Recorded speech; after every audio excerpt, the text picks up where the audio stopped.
Assalamualaikum warahmatullahi wabarakatuh. Alhamdulillahirrabbilalamin. Wassalatu wassalamu ala asrafil anbiya'i wal mursalin wa ala alihi wa sahbihi ajma'in. Asyhadu an la ilaha illallah wa asyhadu anna Muhammadan abduhu wa rasuluh. Allahumma sholli ala Muhammad wa ala ali Muhammad kama shallaita ala Ibrahim wa ali Ibrahim fil alamina innaka Hamidum Majid. Bapak Ibu guru dan anak-anakku SMP Negeri 3 yang berbahagia, syukur kita panjatkan kehadirat Allah Subhanahu wa taala pada hari ini kita semua dalam keadaan sehat walafiat sehingga dapat mengikuti kegiatan pesantren Ramadan pada tahun 1442 Hijriah. Salawat dan salam kita curahkan pada tujuan kita Nabi besar Muhammad Shallallahu Alaihi Wasallam.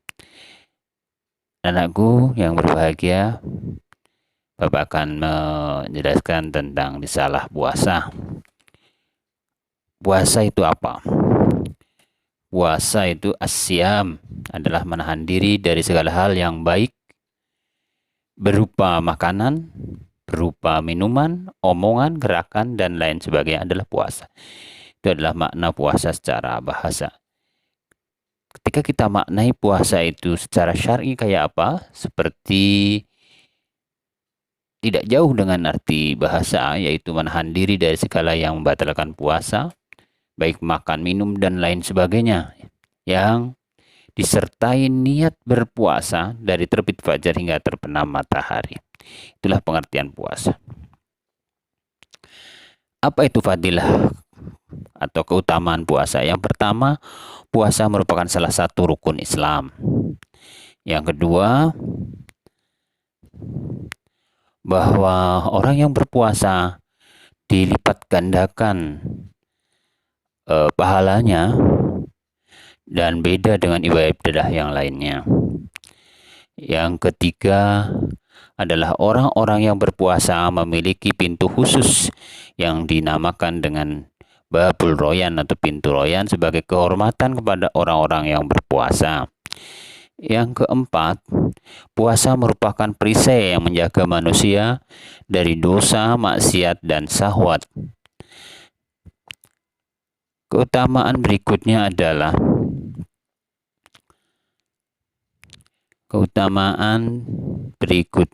atau keutamaan yang kelima adalah doa orang yang berpuasa, insya Allah Allah kabulkan. Karena tanpa sekatnya orang yang berpuasa sehingga doa-doa orang berpuasa akan diampuni dan dikabulkan.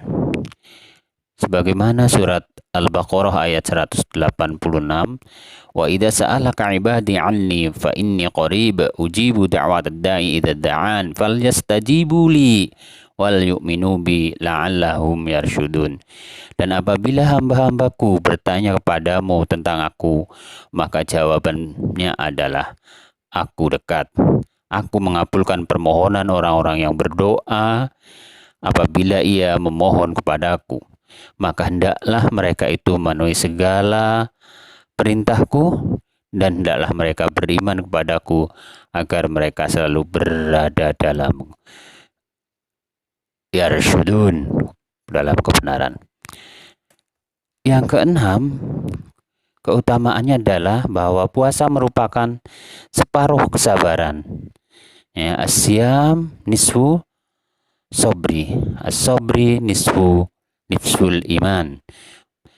Dan yang ketujuh,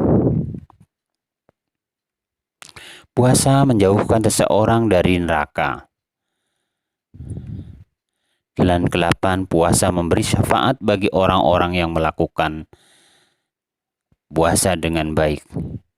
Sebagaimana bahwa puasa dan Al-Quran memberi syafaat bagi hambanya pada hari kiamat.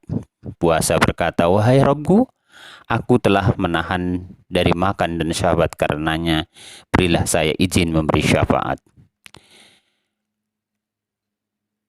Selain keutamaan puasa, khusus bahwa Ramadan juga memiliki keistimewaan atau keutamaan seperti hadis yang menyatakan bahwa Jika Ramadan tiba, maka pintu surga dibuka, pintu neraka ditutup, dan setan dibelenggu. Barang siapa yang melakukan sholat malam pada Lailatul Qadar karena iman mencari ridho Allah Subhanahu wa taala, maka dosanya yang telah lalu diampuni. Man qama ramadhana imanan wa ihtisaban ghufirallahu ma taqaddama min dambi. Man shoma ramadhana imanan wa ihtisaban ghufirallahu ma taqaddama min dambi. Baik qiyamul lail maupun puasa karena ikhlas kepada Allah Subhanahu wa taala, maka akan Allah ampuni dosa-dosanya. Barang siapa yang melakukan satu perbuatan yang sunnah, maka nilainya menjadi nilai ibadah wajib. Dan barang siapa melakukan satu amalan wajib, maka ia seperti melakukan 70 kewajiban. Diamnya orang yang berpuasa adalah tasbih, tidurnya ibadah, doanya dikabulkan, dan amalnya dilipat gandakan. Agar ibadah puasa kita diterima, maka harus memenuhi rukun dan syaratnya. Rukun puasa, sebagaimana yang tadi saya jelaskan di pengertian di muka, adalah yang pertama niat. Nawaitu shoma ghadin an adai fardi syahri ramadhana hadhihi sanati lillahi ta'ala. Yang kedua adalah menahan diri dari hal-hal yang membatalkan puasa, seperti makan dan minum yang paling jelas itu ya. Bagaimana tentang manusia dan kewajiban puasa? Bagaimana dengan wanita haid dan nifas? Mereka diharamkan puasa. Mereka wajib berbuka dan mengganti 3 hari yang lain. Orang yang sakit mendapatkan keringanan untuk berbuka. Ya, sakit yang dimaksud adalah sakit yang memang membahayakan untuk kesehatannya. Yuridullahu bikumul yusra wa la yuridu bikumul usra. Bagi wanita hamil dan menyusui, jika wanita hamil mengkhawatirkan diri akan keselamatannya, diri maupun anaknya, maka ia berbuka dan tidak berpuasa karena keduanya seperti orang-orang yang sakit. Orang tua yang sudah pikun renta, orang tua yang renta tidak berpuasa atau berbuka, ia mengganti dengan membayar fidyah. Wa 'alal ladzina yutiqunahu fidyatun ta'amun miskin. Yang kelima adalah musafir, orang yang dalam perjalanan, wa man kana maridun aw 'ala safarin fa iddatu min ayyamin ukhra. Yang keenam adalah mukallaf. Mukallaf atau orang yang berakal tidak termasuk dalam kategori yang tadi disebutkan. Jadi mereka mukallaf maka wajib berpuasa dan tidak boleh mengganti dengan fidyah. Ya ayyuhalladzina amanu kutiba alaikumusiyam kama kutiba alal ladzina min qablikum la'allakum tattaqun. Wahai orang-orang yang beriman, telah diwajibkan atas kamu berpuasa sebagaimana telah diwajibkan atas umat sebelummu agar supaya engkau bertakwa. Ayyamam ma'dudat, pada hari-hari tertentu. Puasa bagi anak kecil adalah bagian dari latihan dan pendidikan agar terbiasa ketika sudah dewasa dia dapat berpuasa dengan baik. Hal-hal yang tidak merusak puasa misalnya ada, termasuk di kondisi sekarang adalah kondisi yang pandemi, maka orang yang disuntik vaksin termasuk tidak membatalkan dan tidak merusak puasanya dan lain sebagainya, termasuk misalnya berbekam, memakai celak, membau makanan, mencicipi, dan lain sebagainya.